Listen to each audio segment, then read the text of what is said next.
They called it a family meeting. That was the first thing that should have told me something was wrong. We didn't have family meetings. We had dinners that ran long, conversations that overlapped, somebody's opinion landing on the table before the bread did. A family meeting with that phrasing, that weight, that was new. It was a Tuesday in October. My mother-in-law, Diane, had made pot roast. The good kind, the kind she makes when she wants something. My sister-in-law Renee was there, which was unusual for a weeknight. My brother-in-law Craig had driven 40 minutes, which he only does for holidays and favors. I noticed all of this. I set it aside. My daughter Nora was upstairs. She was 7. She had asked me twice before dinner if she could stay up late to finish a drawing she was working on horses. She was deep into horses that month, and I had said yes. So she was up there, with her colored pencils and her lamp on, completely unaware that downstairs, for adults were about to vote on her room. I didn't know that yet either. Not exactly. But I had learned, by that point in my life, to recognize the energy of a room that has already made a decision and is simply waiting to tell you about it. We finished eating. Diane cleared the plates. And then Craig leaned back in his chair the way men do when they're about to say something they've already rehearsed, and he said, "We've been thinking. About the house. About the space situation. The space situation." I picked up my water glass. I took a sip. I set it back down. "All in favor," Renee said. And 3 hands went up. Not my hand. Mine stayed exactly where it was, flat on the table, perfectly still. They had a lot of opinions about what to do with Nora's room. What they didn't have was my name on the mortgage. Before I tell you what I said, or more accurately, what I didn't say in that moment, I want to take you back to the house. To the day I found it. To why that room, specifically, meant what it meant. But first, if you're already listening and this story is landing somewhere, please take a second to like and subscribe. Drop your city and the time where you are in the comments. I love knowing where you're watching from. I bought the house in March, for years before that dinner. Nora had just turned 3. I was 31. I had been saving for 6 years, putting money aside in a separate account I didn't touch, didn't talk about, didn't treat as real until it was. I had a decent job, a manageable car note, and a very clear picture in my mind of what I was working toward. Not a mansion. Not something impressive. Just something mine. The house was a 3-bedroom craftsman on a quiet street in a neighborhood that was neither fancy nor struggling, it was just steady. The kind of neighborhood where people put out their trash cans the night before and wave at you from driveways. There was a maple tree in the front yard that I noticed on the first walk through and thought, I want to watch that tree change. I want to see it in every season. I bought it alone. My name, only my name, on the deed and on the mortgage. I want to be clear about that, not because I was proud of it in a way that needed announcing, but because it matters to everything that comes later. I didn't make it a point of pride. I just knew it to be true, the way you know where your keys are. The 3rd bedroom became Nora's from the moment we moved in. It had a window that faced east, and in the mornings the light came through it in a way that felt specific, almost chosen. The room wasn't large, maybe 11 by 12, but it had good bones. A deep closet. A window seat I hadn't noticed on the walk-through, but found after we moved in, and thought, she'll love that. She did love it. Immediately. She would climb up there with her books and her stuffed animals, and sit with her back against the wall and her legs stretched out, and there was something in her face during those moments, a particular kind of settled, that I came to think of as the expression she made when she felt safe. We painted the room together that first summer. She chose the color, a soft green she called Frog Pond, which was not a shade that appeared on any paint chip, but the woman at the hardware store mixed it until Nora held up the swatch and said, "That one."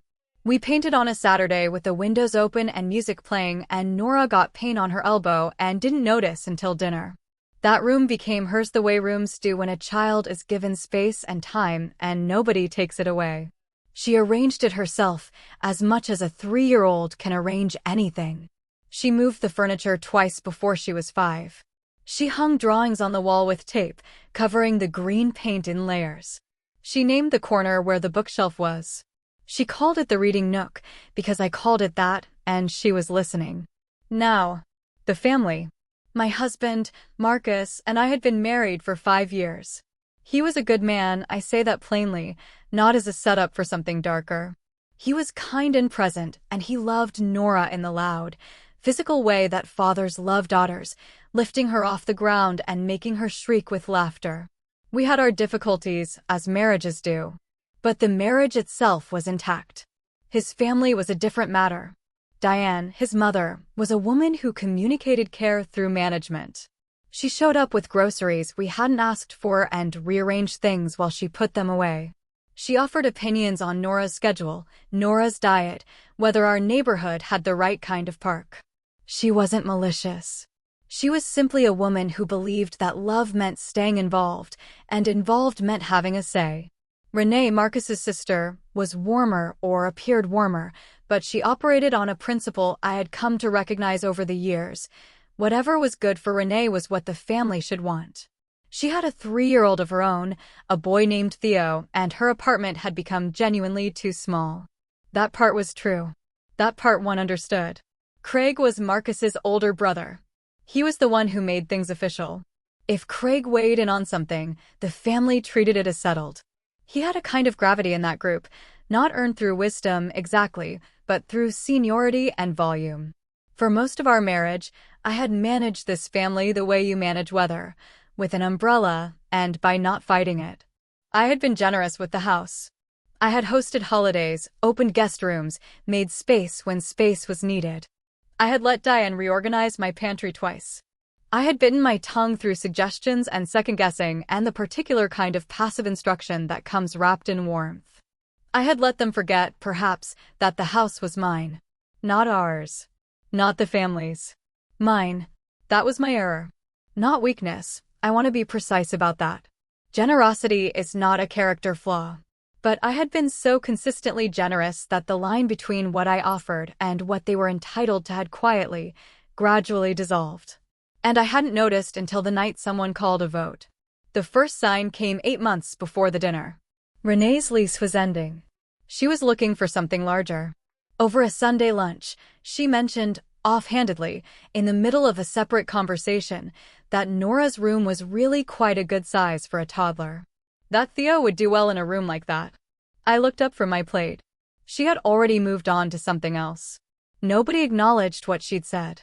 Not Marcus, not Diane, not Craig, who wasn't there that day but whom I would later learn had been consulted about it. I didn't say anything. I filed it. The comments came more frequently after that, framed as observations. Nora doesn't really use that window seat anymore, does she? She did. She was in it that morning. A 7-year-old doesn't need all that space. Space for what exactly, nobody specified. It would just be temporary, a few months while Renee gets back on her feet. Temporary. That word, deployed like a key that would open any lock. Each comment was small on its own. But I was counting them. I had been counting them for months before I understood what I was counting toward. Then, 3 weeks before the dinner, I came home to find Marcus on the phone in the back hallway. He didn't hear me come in. The tone of his voice was low, not secretive, exactly, but careful, the way people speak when they're managing a situation rather than having a conversation. I heard 2 things before he turned and saw me. I heard, she'll come around. And I heard, just let me handle it. He saw me. He wrapped up the call quickly. He said it was Craig. He said they were just talking through some logistics. I nodded. I went upstairs. I sat on the edge of Nora's bed while she slept, in the frog pond room with the east-facing window, and I thought about what it means when the people around you decide you will come around to a decision you haven't agreed to. That night, I made a call of my own. To my attorney. Her name was Patricia Webb. I had used her when I bought the house. She'd handled the closing, walked me through everything, sent me a handwritten note afterward that said simply, "You did good." I had kept her card in the same drawer as the deed.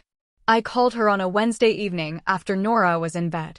I sat at the kitchen table and laid out what I knew, the comments, the pattern, the phone call I'd overheard, the sense I had, which I couldn't yet prove, but had stopped doubting, that something was being arranged without me. Patricia listened without interrupting. When I finished, she was quiet for a moment. Then she said, "Is your name the only name on the deed?" "Yes." "And the mortgage?" "Yes." "Then nothing has changed legally." But I want you to do something for me. Go find your deed tonight and put it somewhere you can get to it easily. Not because you'll need it, but because having it close will remind you of something you already know. I found it that same night. In the back of the filing cabinet, in a manila folder I hadn't opened in 4 years. I held it for a moment, just a piece of paper, just a document, and I felt something settle in me that I hadn't realized had come loose. The week before the dinner, the suggestions became a campaign. Diane called twice. Both times, the conversation began with something unrelated and arrived, within 10 minutes, at Renee's situation. How hard it was. How much stress she was under.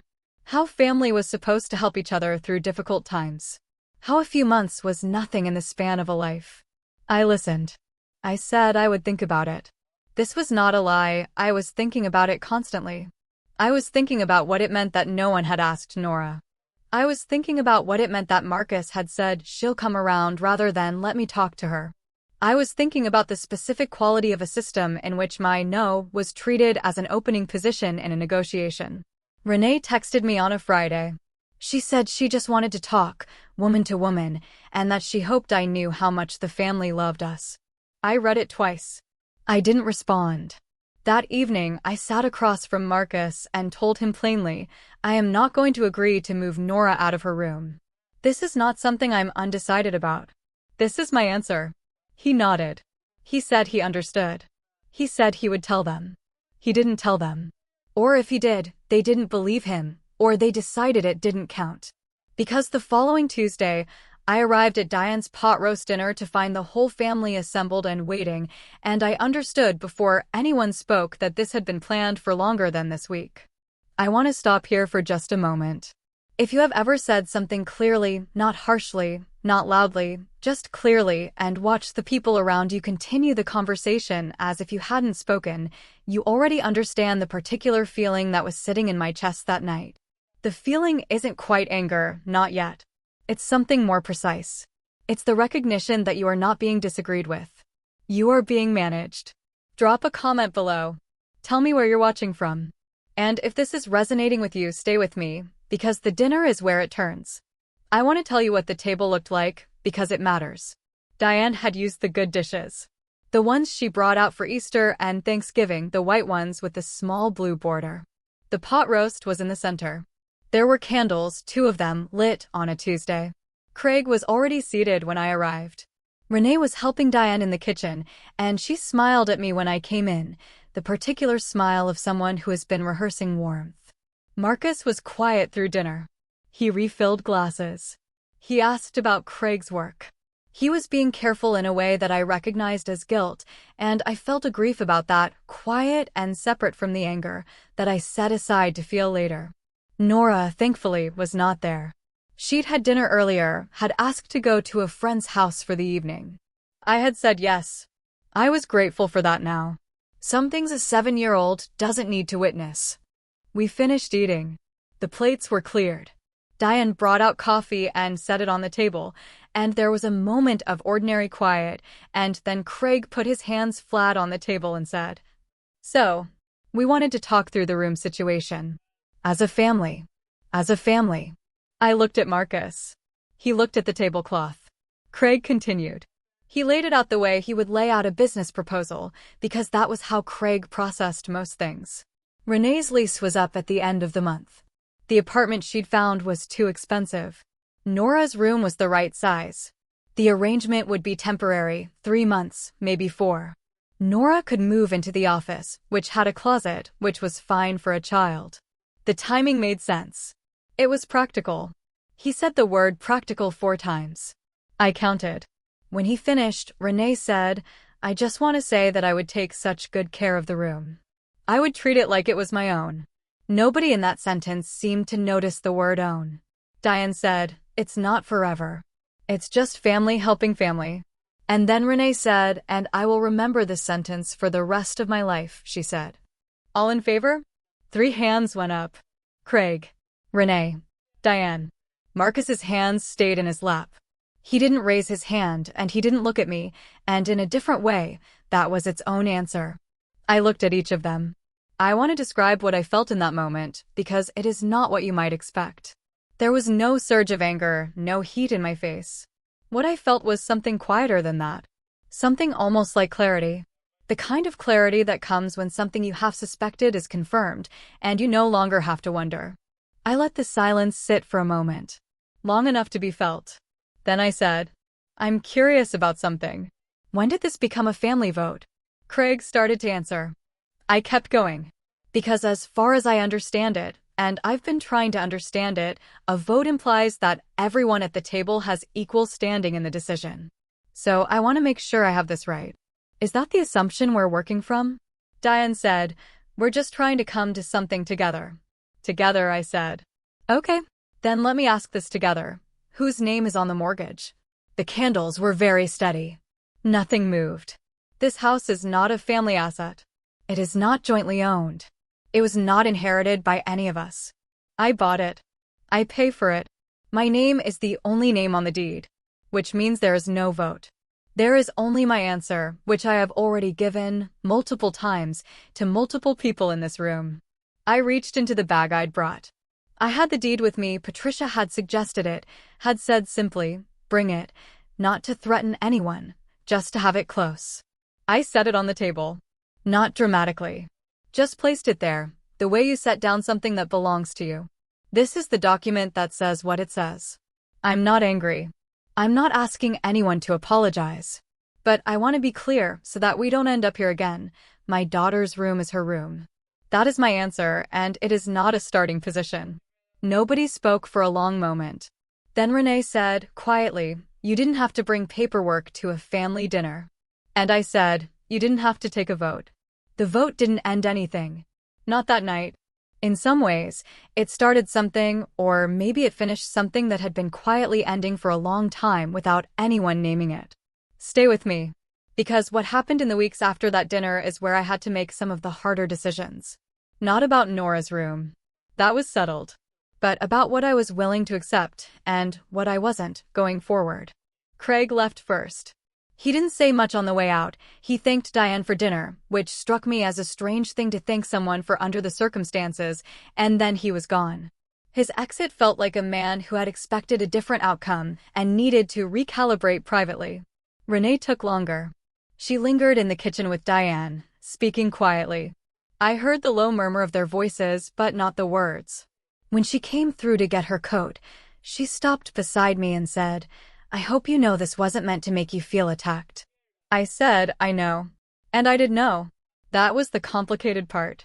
None of what happened that night was born of pure malice.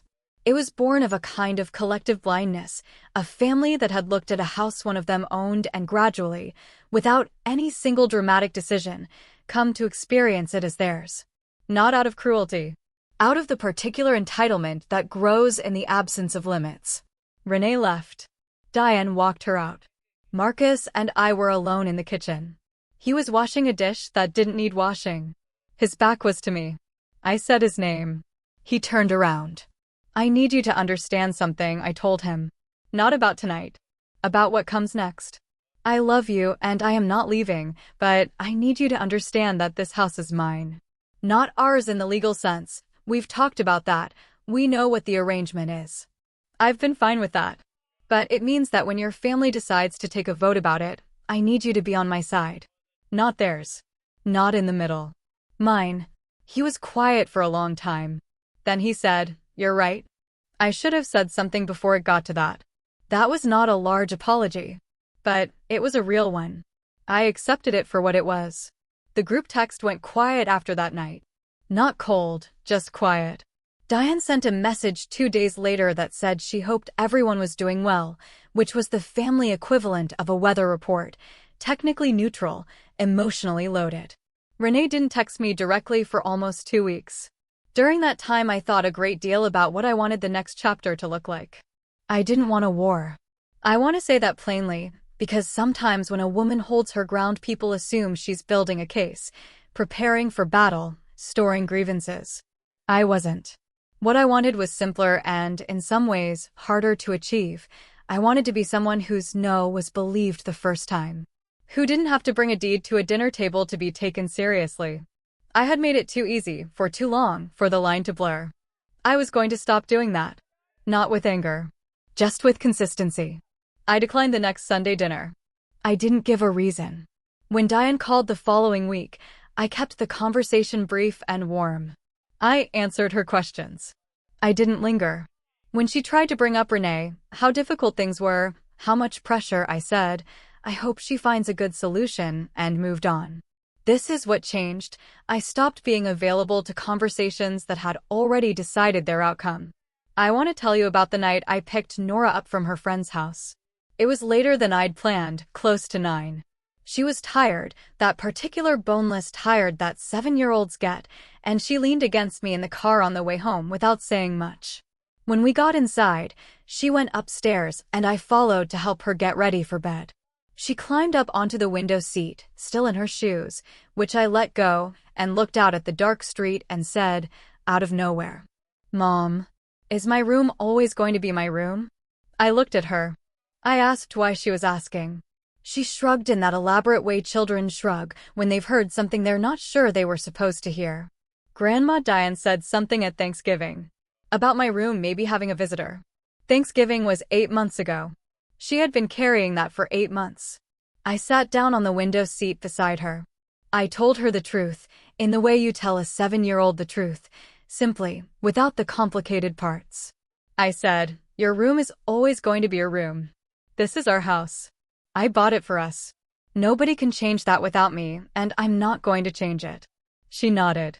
She seemed satisfied with this in the way that children are satisfied when an adult says something that confirms what they already suspected was true. Then she said, good. Because I still have 3 horses to finish. I laughed. She climbed down and went to brush her teeth, and I sat there alone in the frog pond room with the east-facing window, and I thought about what it means to protect something quietly enough that the person you're protecting never has to be afraid. In the months after that dinner, I did some thinking about how we had gotten there. The thing about erosion is that it doesn't announce itself. It's not one wave, not one dramatic moment. It's water and time and the gradual wearing away of a surface you thought was solid. I had been generous with that house, with my time in it, with its space, with the welcome I extended, and over years of that generosity, the people around me had slowly, without any single bad intention, stopped perceiving the boundary between what I offered and what they could take. I don't blame them entirely. I was part of that. I had made it very comfortable for them not to think about it. But I had not made a mistake by being generous. I want to be clear about that. The women I admire most are not the ones who hold their borders with a fist. They're the ones who hold them with consistency. Who say what they mean the first time and mean it the last time, and don't require a table full of documents to be believed. I was working on becoming that. Renee found a 2-bedroom apartment in a neighborhood closer to her son's preschool. It cost more than she wanted to spend, but she made it work, and from what I understand, she has been happy there. I didn't gloat about this, privately or otherwise. I was genuinely glad for her. The solution was always available. It just hadn't been the easiest one. Diane and I repaired, slowly, the way things repair when the repair is real, not quickly, not with a single conversation that resolves everything, but in increments. She stopped making suggestions about the house. I stopped monitoring every visit for the shape of a new campaign. We found something that worked better than what we had before, because what we had before was built on a premise that wasn't true. Marcus and I are still married. He is still a good man. He learned something that fall that I don't think he would have learned any other way, and I believe he took it seriously. Nora finished the horses. She taped them to the wall beside the window seat, 4 of them, in different colors, 1 running and 3 standing. They're still there. She has moved on to other subjects since then, but the horses stayed. I walk past that room every morning. The door is usually open. The light comes through the east window at an angle that changes with the season. In winter it comes in long and low, in summer it's high and brief, and there is something in that change that I have come to love, the way I loved it from the beginning without knowing exactly why. The room is hers. It was always hers. I just had to remind a few people, and, in a quieter way myself, that the house is mine. A house is the easiest thing in the world to take, if the person who owns it forgets, even for a moment, that it belongs to them. I won't forget again. Thank you for being here. Thank you for listening all the way through. If this story stayed with you, if something in it felt familiar, or if it reminded you of a time you had to say something clearly and simply and trust that it was enough, I would love to hear from you in the comments. Tell me your story, or just tell me where you're watching from and what time it is there. I read them. Everyone. If this story is for someone you know, someone who is in the middle of something like this, or someone who needs a reminder that quiet and composed and certain are the same thing, share it with them. Sometimes a story does the thing that a conversation can't. I'll see you in the next one.